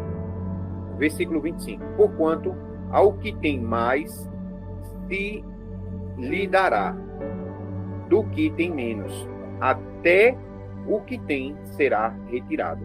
Então você veja que aqueles que estão andando na instrução do maligno, de Satanás, certo? Do inimigo, né? Porque quando eu falo Satanás, eu não estou falando o nome do capeta mesmo, não. Eu estou falando somente inimigo. Satanás é inimigo, adversário, né? Oponente, tá? Então, se você o oponente que estiver guardando a Torá do capeta mesmo, né? Ele será retirado até o que ele tem. Ele tem o quê? A vida. Ele tem sol, ele tem chuva. Você vê que tudo isso o Eterno dá a quem ama ele e a quem não ama. Você vê que tudo isso Yahweh dá a aqueles que guardam os mandamentos dele e os que não guardam, né? Tanto os que guardam têm vida, tem sol, tem lua, tem terra, tem colheita. O Eterno dá isso também a quem desobedece a ele, né? Mas no tempo determinado, até isso lhe será retirado daqueles que não obedecem ao Eterno, né? Tomara que os irmãos estejam entendendo o que eu estou falando. Versículo 26. Então contou-lhe que o reino de Deus é semelhante a um homem que lançou a semente sobre a terra. Ou seja, um homem, que homem é esse? Que lançou a palavra de Deus sobre a terra. E o que é terra? Pessoas, né? Enquanto ele dorme e acorda, durante noites e dias, a semente germina e cresce, embora ele desconheça como isso acontece.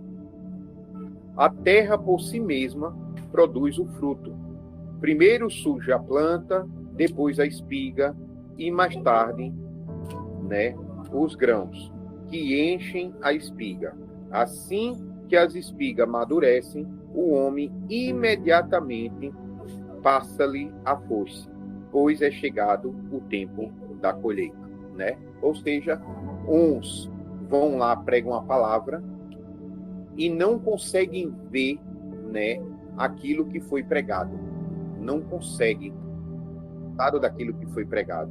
Muitas vezes, quantas vezes a gente vai na rua e encontra uma pessoa triste, debilitada espiritualmente, e a gente vai lá dar uma palavra, confia em Deus, obedece o mandamento, faz isso, e ela se maravilha, fica encantada, e a gente vai embora e nunca mais vê aquela pessoa, né? Mas quem é que toma conta daquela pessoa? O Eterno, né? Nós só fomos usados para levar a semente.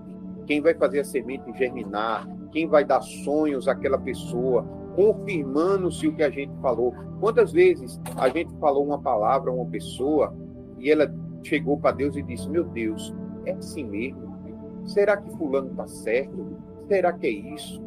Meu Deus, eu não quero errar, eu não quero ir contra a tua vontade. E aí o Eterno dá um sonho, dá uma visão, traz outra pessoa para confirmar a palavra, e aí a pessoa ainda fica em dúvida: meu Deus, que coisa extraordinária, será que é isso mesmo? Aí Deus traz outra pessoa para confirmar, né? Então você vê que o Eterno é formado de, entre aspas, muitas coincidências, né? São pequenos detalhes que o Eterno mostra com um grande tsunami na nossa vida, né? Às vezes a gente pergunta: meu Deus, será que eu estou fazendo certo? Aí daqui a pouco vem uma pessoa na camisa, né? Você é 100% certo, né? E aí você não acredita: meu Deus, é tão pequena uma camisa, será que é isso mesmo? E aí chega uma pessoa e diz: ó, você sabe que Deus não gosta disso, disso, disso. Aí você vê que é uma outra confirmação, né? Então, é isso que está falando aqui. Um homem vai e planta a semente na terra. Mas quem faz essa planta germinar, essa planta crescer, essa planta produzir espigas, e aí a espiga amadurece? Não é só produzir espiga, porque a espiga ela é verde, né? Tem que amadurecer. Por exemplo, no início da minha techuvá, eu guardava o sábado semanal. Nasceu a espiga, ela estava verde, né? Mas aí, com o tempo, o Eterno veio trazendo a instrução por vida de várias pessoas, né? que amadureceu a espiga, e aí eu vi que não era o sábado semanal, não é o Shabat verdadeiro, o Eterno foi ensinando o Shabat verdadeiro, e aí o Eterno está mostrando outras coisas além do Shabat verdadeiro, né? Quando a gente começa a obedecer, o Espírito do Eterno começa a ministrar, né? E aí a espiga amadurece. E quando tiver no tempo certo, vem outro homem, diferente daquele que plantou, e vem e arranca as espigas, ou seja, um ceifador. Quando a espiga está madura e boa, aí ele vai e tira. Mas se a espiga tiver restequida, não cresceu, não deu fruto, né? Ela vai brotar, ela vai germinar, ela vai crescer, mas vai ter umas espigas murchas, que não serve para consumo. E aí acontece o quê? Normalmente aqui em Pernambuco, o que é que eles fazem? Ele não coloca nem pessoas arrancando, ele já bota fogo.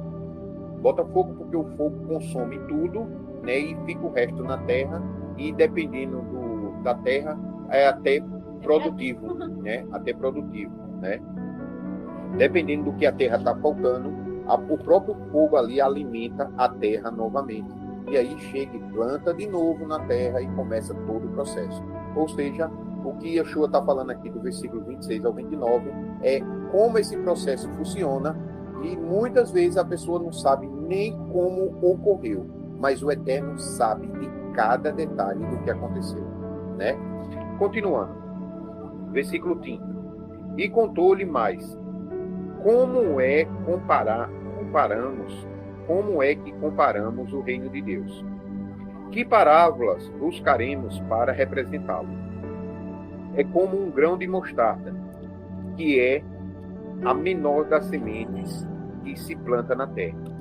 Ou seja, só precisa de uma palavrinha. Olha, irmão, te batiza no nome de Yeshua e tudo vai dar certo a partir daí. Só precisa dessa semente pequenininha. Porém, uma vez semeada, cresce e se transforma na maior das hortaliças, como um ramo tão grande a ponto que as aves do céu poderem abrigar-se sobre a sua sombra. Glorificado seja o Eterno, né? Porque você vê a águia de Roma está abrigada sobre a sombra de Yahushua HaMashiach, né? Você vê todas as nações da terra estão debaixo da sombra da árvore que estava no centro do jardim. Eu até fiz essa comparação outro dia. Foi plantada uma árvore no centro do jardim que leva à morte, mas o Eterno foi lá, arrancou, trabalhou a terra e plantou outra, né, que é aprovada por ele. Uma era reprovada e foi e plantou outra que é aprovada por ele. E todas as nações da terra, até as águias, as aves, os urubus, os passarinhos rocha, estão vivendo debaixo dessa sombra. Quem? Yahushua HaMashiach, cujo nome babilônico dele, ou nome egípcio, o Safenat Paneah, é Jesus Cristo, né? Versículo 33. Assim, por meio de muitas parábolas semelhantes, Yahushua lhes comunicava a palavra, conforme a medida das possibilidades de compreensão dos seus ouvintes, e nada lhe transmitia sem usar alguma parábola. Entretanto, quando estava em particular com seu discípulo, explicava claramente. Naquele mesmo dia, ao cair da tarde, pediu os seus discípulos: passamos para outra margem. Vamos passar para o outro lado. Eles, então, despedindo-se da multidão, o levaram no barco assim que estava, e outros barcos o seguiram. Aconteceu que levantou-se um tremendo vendaval e as grandes ondas se jogaram para dentro do barco, né? De maneira que esse foi se enchendo de água. E Yeshua estava na popa, dormindo, com a cabeça sobre um travesseiro. Os discípulos o despertaram e suplicaram: Mestre, não te importas que pereçamos? Então ele se levantou, repreendeu o vento e ordenou ao mar: Aquieta-te, silencia-te. E logo o vento cessou e houve completa bonança. E indagou os seus discípulos: Por que sois covardes? Ainda não tens fé? Os discípulos, contudo, estavam tomados de terrível pavor e comentavam uns aos outros: quem é este que tem o vento e o mar que lhe obedecem? Aqui você vê, no final, né, tudo que Yeshua falou, tudo que Yeshua ensinou, tudo que está ali guardadinho, né, em segredo, para aqueles que não têm um coração bom, não possam entender, né? Você vê que Yeshua entra no mar, e as águas, que é as nações, começam a ter tribulações, começam a contender contra a barca de Yeshua, os barcos que estavam com eles, e contra aqueles que estavam com Yeshua, que eram os discípulos, né? Ali você vê que o mar quer forçar a entrada na barca, né? O vento e o mar, ali representando dois espíritos, dois urua, forçando, batendo contra o barco e querendo entrar. Você vê que o mar representa nações, e as nações estavam forçando a entrada na barca, e a barca começou a se encher de água. E aí os discípulos chegaram para Yeshua, acordaram ele e clamaram ajuda. Yeshua, olha, tu não vê, tu quer que a gente pereça, né? Ou seja, num ato de desespero. Por quê? Porque quantos estão entrando na barca, no meio de Israel, desobedecendo a Deus? Lembre-se, Levítico 6, se eu não me engano, tem um mandamento do Eterno lá, que qualquer um de Israel que pecar, a culpa é de Israel inteira. A culpa é da comunidade. Então, se tem gente na comunidade, né, ela tem a obrigação de tomar conta dela e do próximo. E o próximo tem a obrigação de tomar conta dela e do próximo. E o próximo, e assim vai. Todo Israel tem que estar purificada. Veja o que aconteceu lá em Balaão, né? Balaão ensinou a Balaque como fazer o povo de Israel se amaldiçoar. E como foi?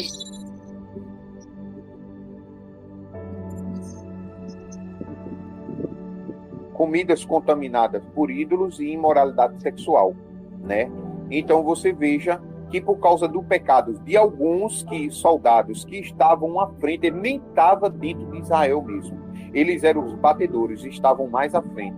Porque se chegasse algum exército atacando, eles corriam e avisavam a Israel para se preparar, né? Eram os batedores, ou seja, uma pequena minoria de batedores que estavam lá na frente, que pecaram contra o Eterno.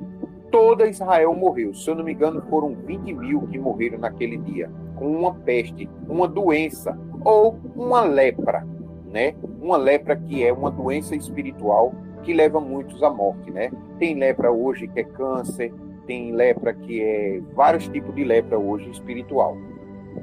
Doenças espirituais que levam à morte, né? Então você veja que por causa do pecado de alguns, todo Israel sofreu. E na barca aqui você vê o desespero dos apóstolos dizendo: olha, a água está entrando no barco, o barco vai afundar. Por quê? Porque está entrando pessoas dentro da arca, através do nome de Yeshua, que estão desobedecendo o Torá. Tu não estás vendo que esse povo vai levar a nossa destruição? Tu não estás vendo que a permissão desse povo entrar na arca, sem obedecer a Deus, vai levar à morte de todos que estão dentro da arca? E aí Yeshua se levanta e manda o vento, que era o que estava impulsionando o mar, ou seja, um espírito que estava induzindo o mar, as nações, pessoas que não obedecem a Deus, a forçar a entrada dentro da barca. E dizer tanto, né, a barca quanto os discípulos de Yeshua afundarem e perecerem. E quando eles se levantaram e disseram: Yeshua, tu não estás vendo quantas pessoas desobedientes à Torá do Eterno? O Eterno vai destruir a gente. Olha a maldição de Deuteronômio 28. Eles vão perecer e levar a gente junto. Aí Yeshua vai, repreende o espírito, o Urua, que está induzindo as pessoas a entrar forçadamente dentro da barca. Que tipo de espírito é esse? É um espírito, o vento, que balança o mar que faz o mar entrar na arca forçado, sem obedecer o mandamento de Deus, querendo ser salvo sem obedecer a Deus. A Yahweh, né? Que tipo de espírito é esse? Eu vou dizer o espírito. É um espírito que, segundo João, está aí desde o princípio do mundo. O espírito do anticristo está aí desde o princípio do mundo, assim como o espírito daquele que o Eterno aprova, Yeshua, está aí desde antes do mundo existir. Tá? Olha que interessante. Então você vê que é um espírito que diz assim, ó, tu não precisa cumprir mandamento não. Jesus veio, cumpriu por ti, tá entendendo? E, né, dentro da Techuvá, né, a irmã Grace aqui está soprando, os universitários soprou aqui, e é verdade, eu ia esquecer isso. Você vê, dentro dos cristãos, tem esse espírito lá, esse vento está soprando lá e movimentando as nações, os mares, ou seja, os cristãos, a querer entrar forçado, pela força no reino do céu, e não é pela força, né? Tem até uma passagem de Paulo, se eu não me engano, que diz que, né, a gente tem que conquistar, né? Tem que pelo Espírito do Eterno, né? Ou seja, pelo vento do Eterno, o Ruach do Eterno, que conquistaremos a entrada no mundo vindouro. Sim, porque você tem que praticar, né? No sentido de você não tem como adquirir o reino do céu sem parar de comer porco. Então você tem que agarrar e segurar com força. Mas você só vai fazer isso, como até o irmão Errado leu aí, só lá em Josué, né? Seja forte, seja corajoso, né? Para você conquistar, né? E como é a batalha, tem que ir na espada. Mas qual é o espírito que estava guiando Josué para vencer essa batalha? Yeshua, né? O anjo que o Eterno disse que iria à frente e vencer a batalha, né? Através desse espírito, Ezequiel 36, eu derramarei o meu espírito em vocês, e aí sim vocês vão conseguir cumprir todos os meus mandamentos. E vocês cumprindo os meus mandamentos, todos, e lá está escrito todos, vocês serão de fato o meu povo e eu serei o Deus de vocês. Ou seja, não adianta, né, dizer que é do povo de Deus em desobediência.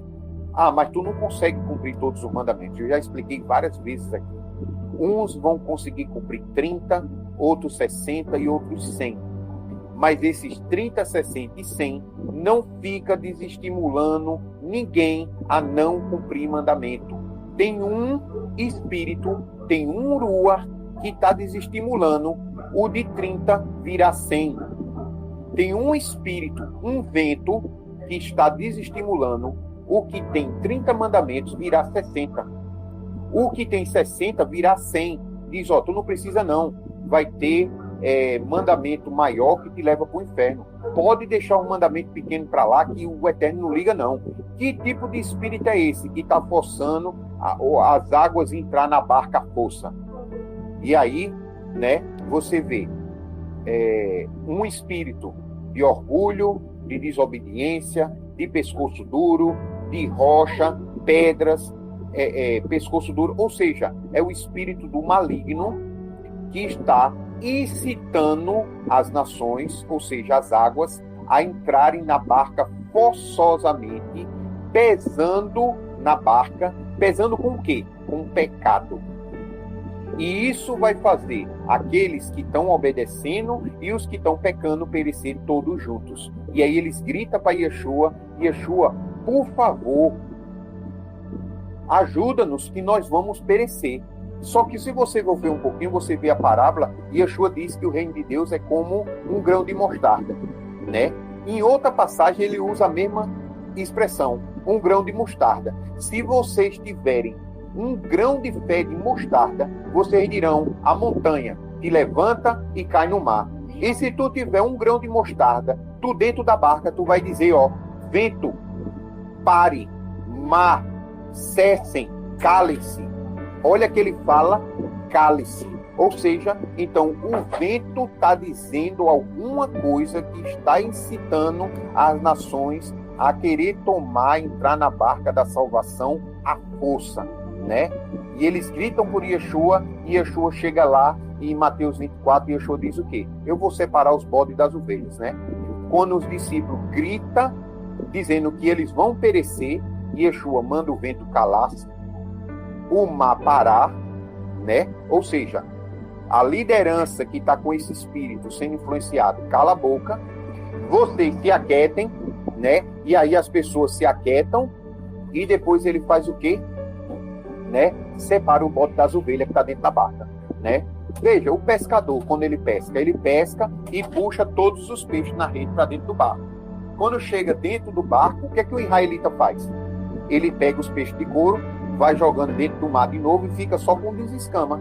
Só quem fica dentro da barca são Apocalipse 12, 17.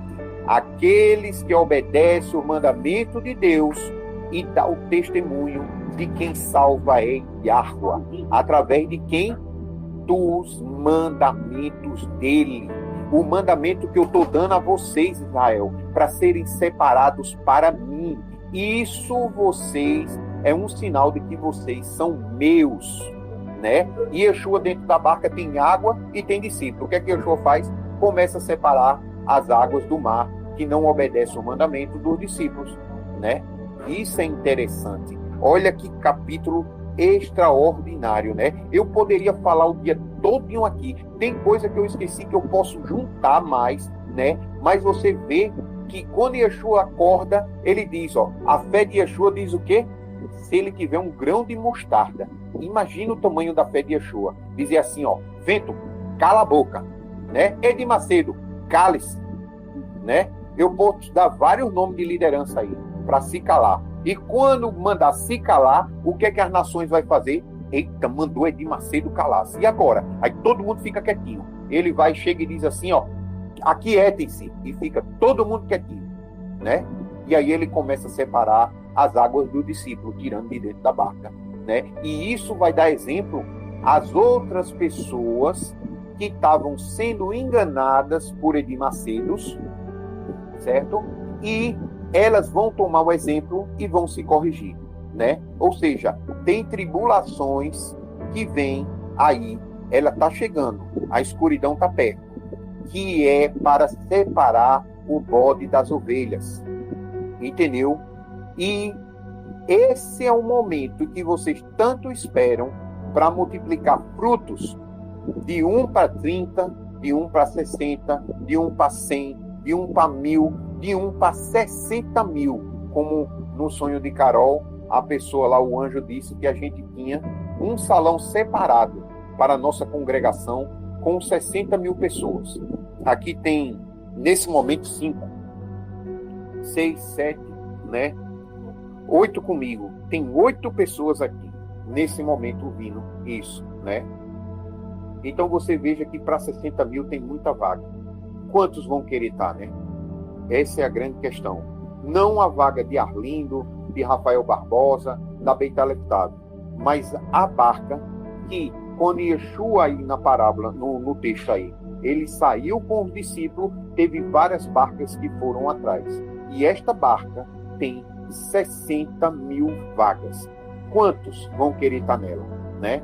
Porque tem espírito por aí desestimulando todo aquele trabalho que nós estamos tendo com relação à pureza, com relação às carnes impuras, abomináveis, coisas contaminadas a ídolos. Ou seja, a gente está falando e se levanta ventos. Só que quem vai calar esses ventos não somos nós, né? Nós podemos até clamar a Yeshua e pedir, Yeshua, por favor, né? Faz alguma coisa, tu não estás vendo que ele vai nos matar, ele vai morrer e nos levar junto, né? E Yeshua, por misericórdia daqueles que obedecem a ele, vai mandar esses ventos se calar, né? Que o Eterno tenha misericórdia das nossas vidas e da vida deles. Em nome de Yeshua HaMashiach. Amém. Amém.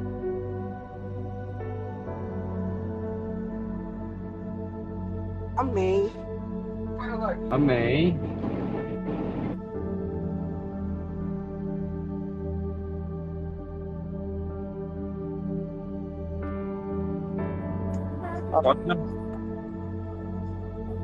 Alguém quer falar alguma coisa? Pode falar, Rafael, desculpa. Não, estou dizendo, pode finalizar. Amém. Que Yahua derrame muita bênção e guarde toda Yahushuru. Que ele resplandeça a face dele sobre toda Israel. Que ele tenha compaixão e misericórdia. Que ele resplandeça a Torá viva e Yeshua HaMashiach, a face dele no nosso meio, sobre toda Yahushuru, e vos traga a verdadeira, sonhada, desejada e esperada Shalom na presença dele. Em nome de Yeshua HaMashiach, em nome da salvação de Yahua. Amém.